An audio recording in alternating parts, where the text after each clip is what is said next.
I was just a child, I watched my mother as she smiled, and I could see that she was proud of me. Not for only what I'd done, or all the things I would become, not the things I would grow up to be. She loved me just for who I was, not when or if, was just because I was her kid, her love was guaranteed. Oh, and on my mom I could depend, she was my greatest fan, my friend, and it's still true from then till now and until the end. Oh, I wanna sing a song for you, for all the things you've done to get me through. And though you have a day, I want the world to hear and see that every day is Mother's Day to me. Through childhood days to teenage years, you were right there to wipe my tears. Cuts and scrapes were covered up in love. And if I was under attack, you were right there, you had my back. I swear you were sent straight from up above. You were right there to cheer me on, and took the time to teach me right from wrong, and brush away all of my little fears. Oh, and even when we disagree, you still work hard to help me see that everything is not as it appears. Oh, I wanna sing a song for you, for all the things you've done to get me through. And though you have a day, I want the world to hear and see that every day is Mother's Day to me. Yeah, I wanna sing a song for you, for all the things you've done to get me through. And though you have a day, I want the world to hear and see that every day is Mother's Day to me. Yeah, every day is Mother's Day to me.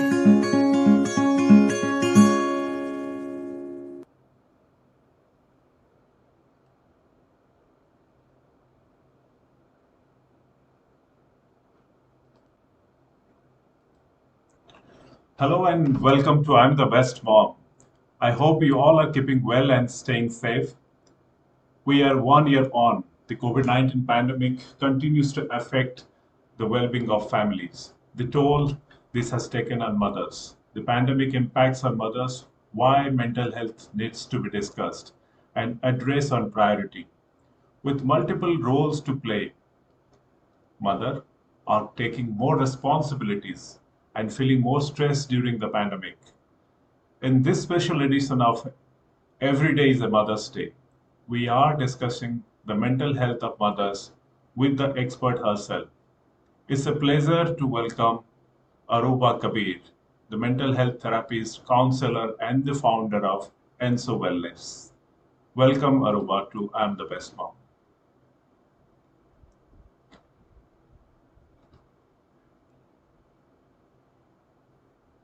Thank you so much. Thank you. So, Arouba, we are all sailing through a very, very difficult time. And in terms of loss of jobs, increased childcare, schooling responsibilities has marked effects on mental health. And it's not only for a mom, but for the entire family. So, how you see the current time, and you being an expert on the domain, please let the audience hear you. And I may request all the participants to put their question on the Q&A section. We will be taking it. In this pandemic, in this 1 year now, almost a year now, what I have seen is like I always had clients, female clients who are mothers, who are partners to their partners. But now the stress and the load on mothers is become heavier. That a lot of clients, if she's a mother, I really have to be very flexible with their timings even, because they can cancel the session at the last minute, and you ask them, they would say that, oh, my husband has a very important meeting, my child has an examination, somebody is sick in the family, I have to do. So there's no priority. There's no priority for self, and it is always about others. And that has only and only put a lot of stress on them. And that is what I tell people, that okay, it's as much as you want to be that one person for everybody, caring, and you want to be there for them, loving and supporting and all. But if you do not take care of yourselves, you cannot give anything to them. For giving, you need to have it within you. So for that, you need to take care of yourself. But unfortunately, they do not get the support they should be getting from their family. They do not get the support from their partners, from their children, that they can do that. So yeah, it is quite unfortunate that we see that mothers who are such an important part of our lives, they hardly prioritize themselves, but we also don't prioritize them a lot. I do agree, but people are like going through this phase for last for more than a year now, which is a very, very not conventional way we have seen our life, right? And the traditional support network have changed from in-person to virtual, and due to the lot of challenges happened, the physical distancing requirement, sometimes forcefully we are, and I believe across India we are going through this phase of time, right? And we can always say the motherhood is lifelong, right? And at times when we say no, we take them for granted, it is a fact. We always take them for granted. And that's probably you said they have less time for them and they prioritize everything for others.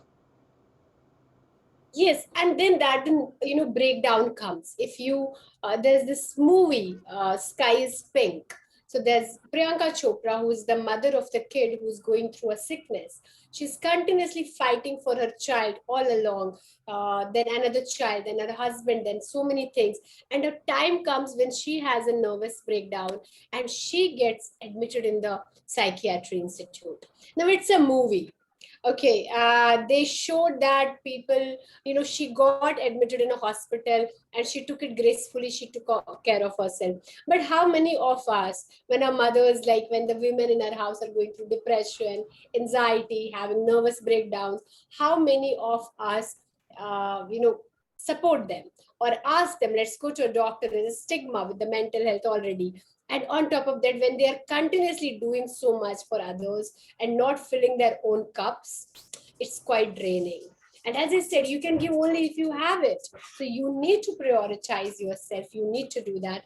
And right now, because of the pandemic, a lot of mothers have been complaining, have been raising this issue that there's no routine in the house. People are waking up on their own time suitable to them, so people have to, some women really have to cook around the clock for their family, and if it is a working woman, then also it's a problem. So yeah, it's a lot to do for women, and especially as mothers. So if you have children, all I want to tell you is that they are your shadow. You have a routine, your children have a routine. You don't have a routine, your children do not have a routine. You prioritize yourself, they will prioritize themselves. Otherwise, the thing goes on. Everybody is living for everybody, but nobody is actually living for anyone. So it is like a game going on. So I guess if you really want to have that thing in this difficult time in your home, you need to have a routine for yourself and your children. Maybe not today, not for a week, but after 10 days they are going to instill that thing in them. So yeah, I guess we can begin from there. Yeah, that's so true. And kids always do what they see. And though we are going through a difficult time, it's you may ask them to do this, that, or maybe from the school point of view, but usually they follow what they see more often in their life.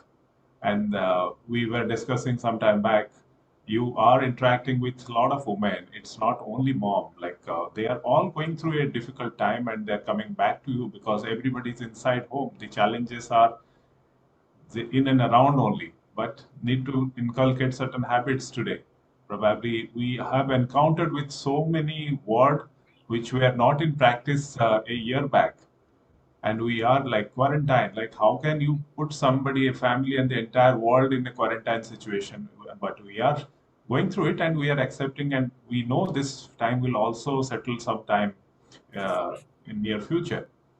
So, Arouba, now, I hope when you are seeing this kind of challenges, when the sorrows are around, there are financial issues, there are loss of life happening across the country, and many family are affected.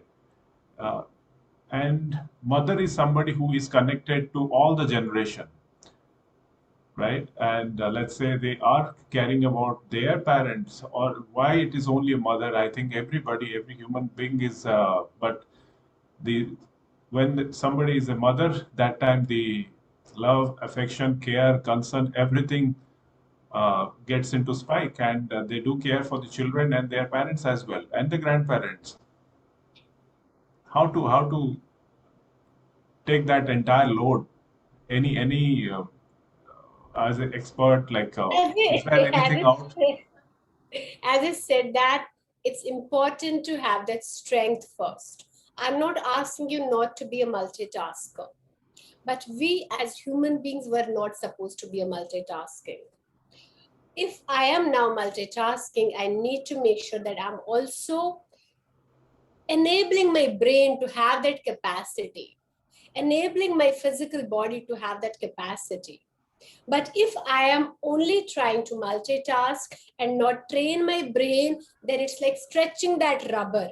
And you keep stretching, and one day it just breaks and it hurts on the both ends. It is like, so it would be like, so you need to take care of yourself. You need to have a routine for yourself. You need to have healthy patterns. For example, for sleeping, you need to have a timetable. I understand for new mothers, it is not possible, but then divide your responsibilities.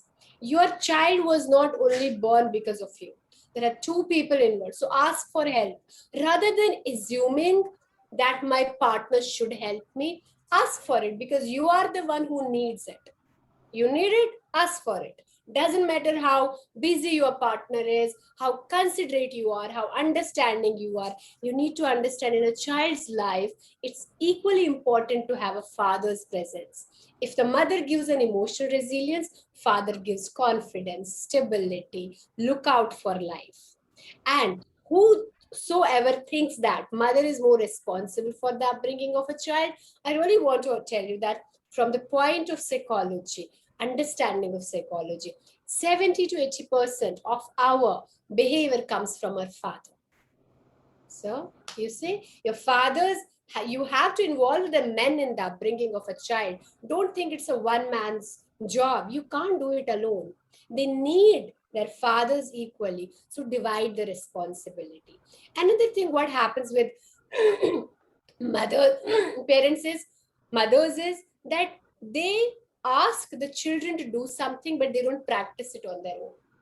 For example, don't be on the mobile or tablet or laptop for a long time, and themselves they are already scrolling. Themselves, when the minute comes, they're having food, they are checking the messages. They are there. So your children do not respect you. They lose the respect you. They're like, she says something, she does something. So they lose their trust. Then there are the trust issues with you. And she might say something, but she would not do it by herself. It is only for me. Oh, she's trying to dominate me. So it's very important what you preach, you practice it. If you're not practicing, don't say it. Another thing would be, have a communication with your child. You think your child don't understand, you think involving them would be a mistake. No.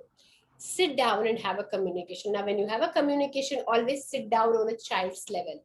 If your child is this much and you're standing here, your child looks at you as a threat. You're a giant for the child. You're a mountain for a child, which the child cannot win. So the child is threatened. The child will lose the confidence. So come here, sit down on your knees, by the bedside, by somewhere, sit and have a talk. Tell the child. So you are respecting the child for who they are. They are also respecting you for who you are. So it's not, up and down communication. So I guess if you practice a good communication, your child, express yourself, by the end of the day, ask the child, how was your day? Without intruding in their space, checking their mobile, checking their emails. I guess, it is easier that they can come and talk to you rather than hiding stuff, which anyways gives you anxiety. So I guess you will have to work on the simpler ways of upbringing rather than being a helicopter parent. Yeah.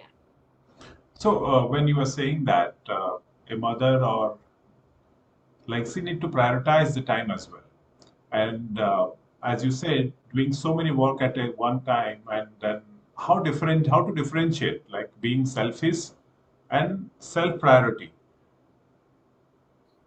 One thing you will have to understand is that I tell parents only one thing, that your child is 12 or 13, and your child does not know how to make a cup of coffee or a Maggie, make his own bed, count his own money, keep himself safe.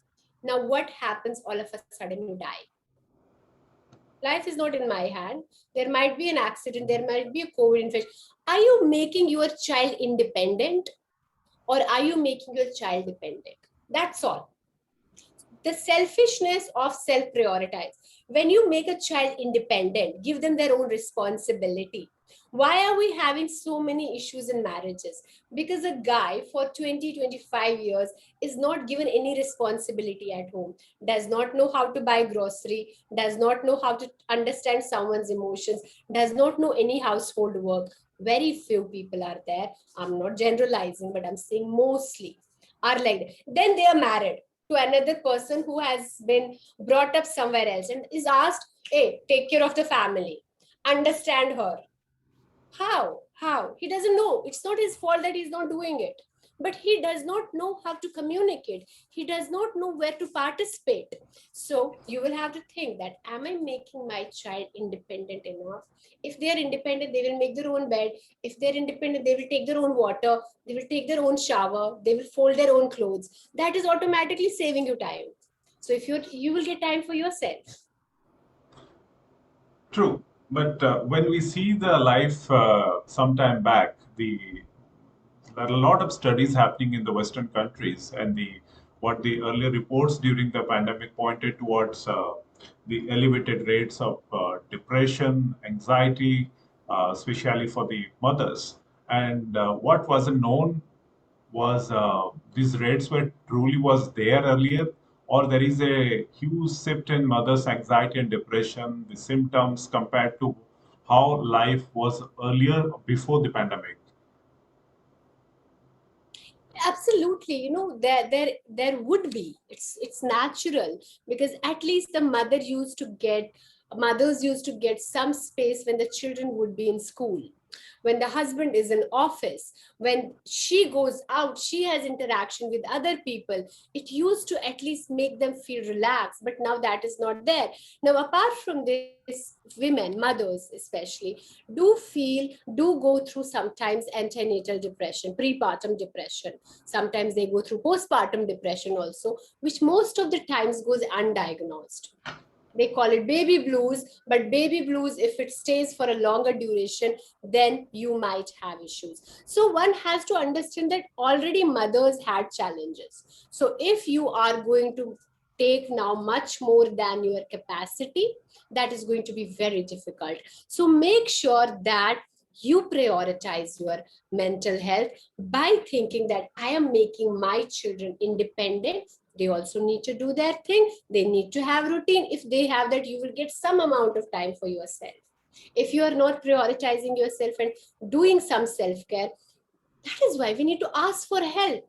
My husband would not understand it if I don't tell him that I need help, because he never saw his father doing anything without being asked or participating in the house. So it is my thing because I need it. So I would want him to please help me with the dishes, or help me with the child, or help me with something else. Communicate. It does not make you any less of a person if you ask for help. It does not make you any less of a super mom if you ask for help. It is okay to ask for help. Ask for it.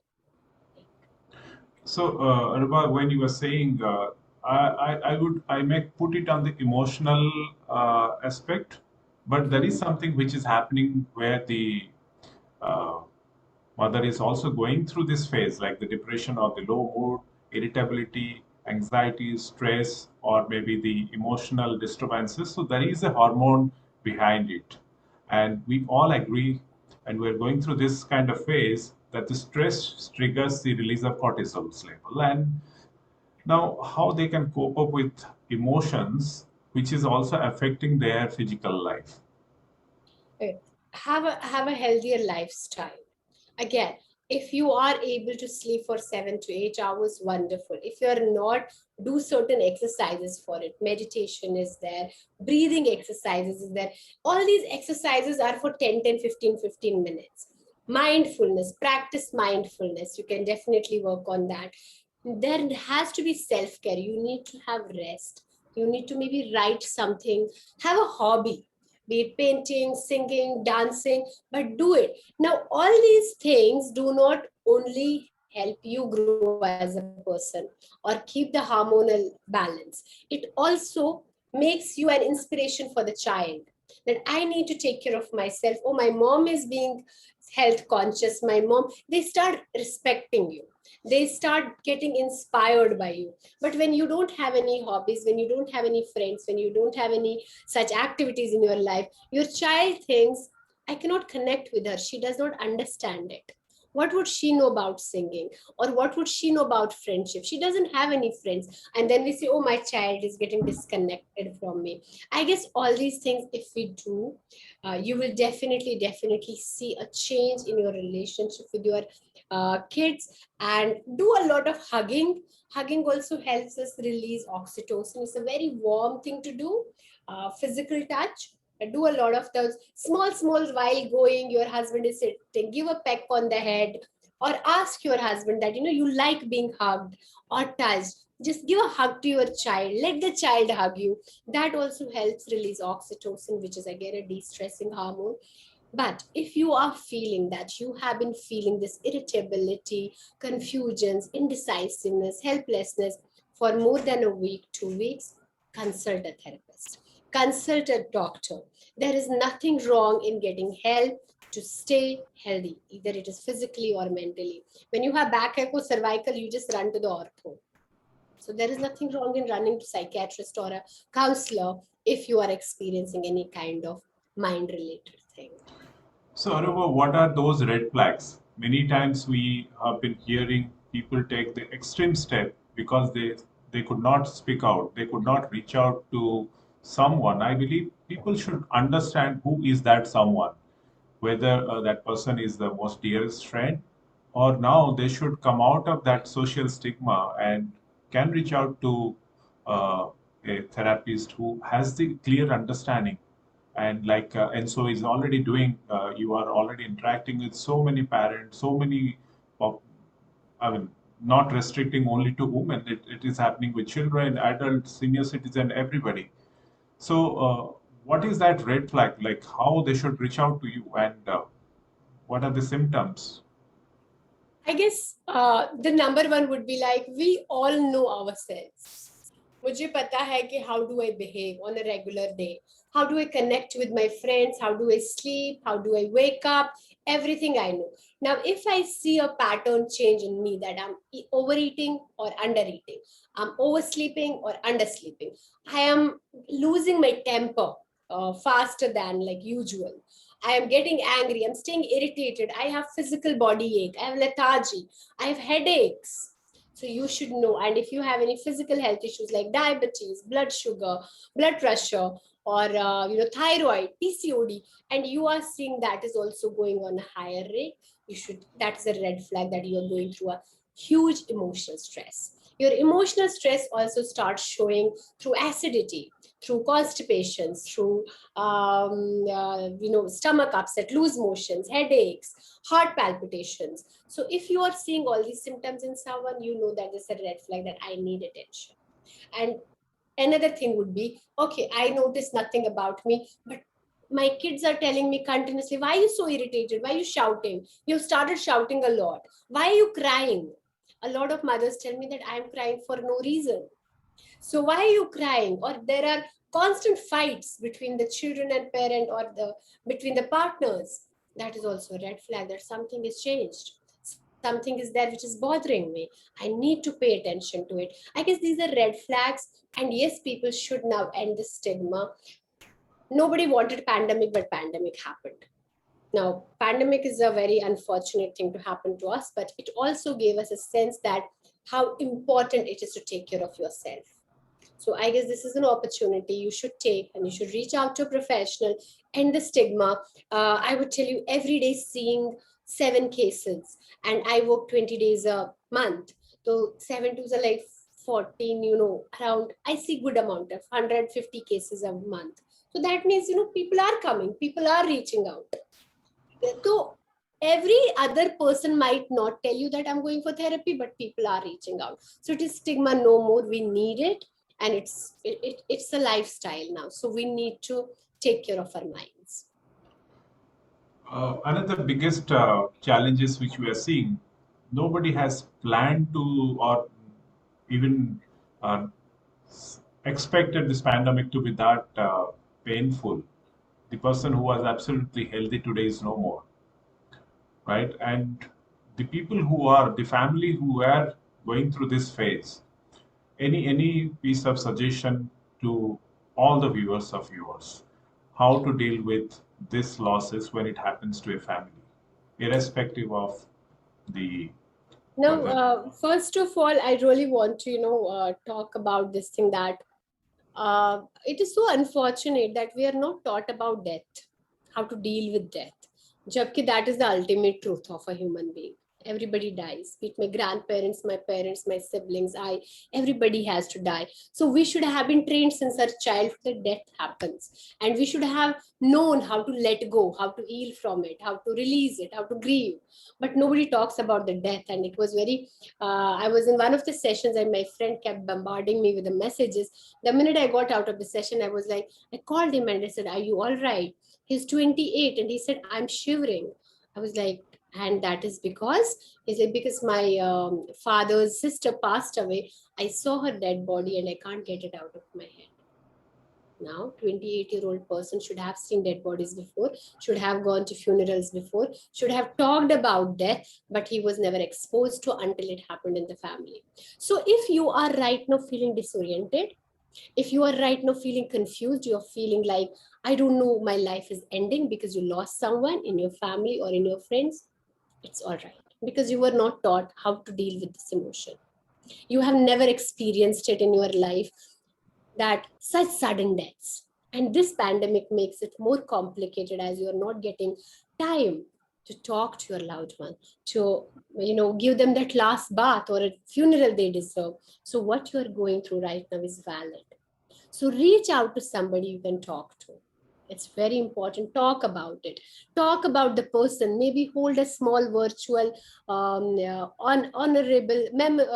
memorable thing for them. That event, that where you talk about them, share pictures. You can do some virtual thing and let people know that you need them. If people are coming to your space virtually, wanting to be there, let people be there. Let people take care of you. You have done enough. It's okay. Right now, your job is just survive and get off this emotional trauma. Nothing else. And another thing, know this, that it was not in your hand. I am seeing COVID patients who are going through bad lung conditions, but they are all right at home. They are getting back. Then I'm seeing people who don't have any symptoms, they are passing away. So it is not in our hand who passes away and who doesn't. So don't feel guilty, don't feel sad for that, but feel sad and feel all the emotions you are feeling for them, for losing them, for not be part of your life anymore, for not being that close in your close vicinity anymore. It's okay. Feel it and release it. Don't deny the emotions. And if you are someone who is taking longer to heal than others, it's all right. It's fine. We are all different. We respond differently. We have different connections with people. So if you are thinking that it's been a month, why am I not feeling okay? It's all right. Put a halt, grieve, cry, express. Maybe if you have any unsaid things, write down a letter to them. Express everything you wanted to say. Get it out of your system, but do not suppress your emotions. Otherwise, it becomes a trauma later. So talk it out. So I think this is a beautiful message to all who are staying within the family. Please come out of all the past, any kind of anguish you have. Enjoy the time. This life is too short, or maybe don't lose Yes, more and time. I want to share a very small experience here. This client came to me. She's from South, and she came to me and she said that, "Ma'am, I have a troubled marriage. I have a bad relationship with my mother, and all these things are happening." So I asked her, "So what do you want to work first on?" She said, "I want to work on the relationship with my mother." So we worked on that within a month. She had a beautiful relationship with her mother. She started taking care of her child, and bond was beautiful. And after 2 months, mother passed away. And this client did not, she was not sad. She said that I completed my circle with her. I am so happy that I worked on the relationship I had. I told my mother how much I love her. I told my mother how much I care for her. So, and I cried instead of her. I cried. I was like, oh my God, thank God she worked on it on time. She does not have a regret. She's sad, she's upset, she lost her mother, but she does not have a regret. So I guess right now, if you have any loved one around you or anyone, express how you feel. Apologize if you have done some mistake. Mend your relationships with them, because we don't know what is going to come. Indeed. So, saying this, like going out from a family, if we are like India has thousands, lakhs of gated community where many people are living, and how to keep the mental health better and in a gated community environment where we all are staying together, but at the same time away from each other, and that too precisely when this impose of quarantine and lockdown is across the country. Many gated communities going through this challenge. They want to help. Sometimes they are restricted because of XYZ reason. Any message? This is happening in many cities who are badly affected. So though they live in a community, but the challenges are still there. They don't know at times each other. When we have to do contributions, a very important thing in human life, in areas of our life, wheel of life, and I know you also have that wheel of life, and we also have that wheel of life, and that wheel of life, a most important part of one of the most important parts is contribution to the society. What are you giving back? Because that makes you release so many feel good hormones. It makes you feel useful, because after all, you're a social animal. But that contribution doesn't have to be physical all the time. And we are blessed with technology right now. You can do n number of initiatives online, which you can do. At the same time, try to be there for your neighbors first. Forget relatives, forget other people. For your neighbors first. Maybe share a dish with them, or if somebody is diagnosed with COVID, drop a dish on their door. Give them a virtual call. Do you need anything? Offer some practical help. Human beings release oxytocin. They release all feel good hormones when they do something unconditionally without expecting that it is going to come back to me. They are going to help me. So I guess that is what you will have to do living in gated communities. Help each other within, virtually or physically if possible. If somebody is sick, not able to get groceries, order groceries for them. Whatever help you can do, you should do it. And for your own mental health, as I said, have a routine. Physical health, physical exercise and meditation is must. Drink lots of water. How we feel that for our physical body, we need food, solid food. For our brain, we need water. So drink lots of water. It is not only to keep your kidneys healthy, not to get UTI, have clear skin, but it is to have your brain, that fresh energy in your brain. So it's very important, drink lots of energy and water. And then sleep. Have a routine on sleep, that I'm sleeping on 11 every day. So I guess you can definitely stay positive and control your media intake. You don't have to keep the TVs on, and which I'm seeing a lot in families. They keep the TVs on 24/7 or maybe 12 hours, even if they are not watching it, and the news is going on and on. So I guess that is not your subconscious mind is receiving everything in the back of it. So please control your media intake, see the kind of news you're watching. And if you're not in a space, have boundaries, tell people that I don't want to talk about the death right now. I don't want to talk, I don't want to hear about it. Maybe when I'm in better space, I will, but right now I'm not. And that does not make you weak. That only makes you human. That only makes you value yourself. So, Arouba, when all these advices are pouring in from your side, a lot of benefit to all of us. Uh, when we are seeing this entire cycle of wellness or the way we are dealing with our life in the current time, you have raised a very important topic about sleep, the self-care, and so many other things. Now, for the kids, since the summer holidays are going to start, and some of the North India has already is already into summer, so engaging the kids in a very positive manner, doing all this work, everything circle around the lady at home, and any specific suggestion where the diet, the nutrition, everything can at least help the people to sail through this time. Well, I'm not a nutrition expert, but I would say that don't drink water before bedtime. Keep it like before 7 or 8. Otherwise, you might have to go to washroom. That again gives disturbed sleep. Another thing, if you have been working from your bed, don't do that. Do not sit in the bed and work from there. Have a designated workspace for yourself. That will also give a indication to mind that this bed is only for sleeping. And eat a lot of fiber, a lot of fiber. Already our body is not doing much of a physical activities on a daily routine which we were. So if you're eating lots of parathas and rice and other things, you're not consuming that. That is only going to convert into fat.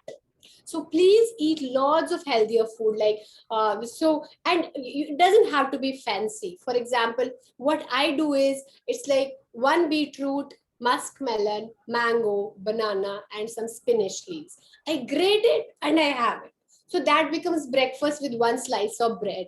So maybe something very small things you can do for your children and for yourself. It will again not be a lot of oily and heavy cooking. It will be easier. It will also keep you lighter, because if you feel lighter in your body, you are going to have better sleep. And please avoid day naps. If you are sleeping during the day, then you have disturbed sleep in the night. So avoid day naps. Are not good for anyone. Whether you are waking up at 4 a.m. or you are waking up at 8 a.m., it is not good for you. So please don't go for day naps. Yeah. So the reason I asked you this question because the daytime when we are more active, I think this is the time to use the best possible way. And as you rightly said, to cook something innovative by using a lot of nutritious value, add fiber or take keep your body hydrated by making this is the time you get good fruits and all. I believe this is also going to be pretty engaging within the family itself, and that will create a lot of positivity. Any message to all our viewers who are on I'm the Best Mom in the social platform and here from your side? I guess all of us are different. All of us love and care differently, but we all are united by a common bond of motherhood. In the race to be the best mom, we sometimes forget ourselves. It's absolutely great to be wanting to be that one person everybody comes to, and you rescue each one of them, your partner, your kids, your family. But hey, listen, you can only take care of others if you first learn to take care of yourself. So prioritize yourself, value yourself, love yourself. You need help, ask for it. That is the only message I can think of. Thank you so much, Aruba, for your time and a lot of advices to all our viewers. We are very, very thankful to you, and thank you so much, the attendees. If you have any specific question, you can reach out to Arouba. She has Enso Wellness at Gurgaon, and we are here. We will be continuing bringing you the subjects related to emotional health, physical health, topics related to which are going to be benefited to all the families. So thank you so much today for attending the session, and thank you, Arouba, once again for your valuable time. Thank you so much. Thank you so much for having me. You are doing an amazing thing. Please keep doing what you are doing. And thank you so much, audience. Thank you. Thanks.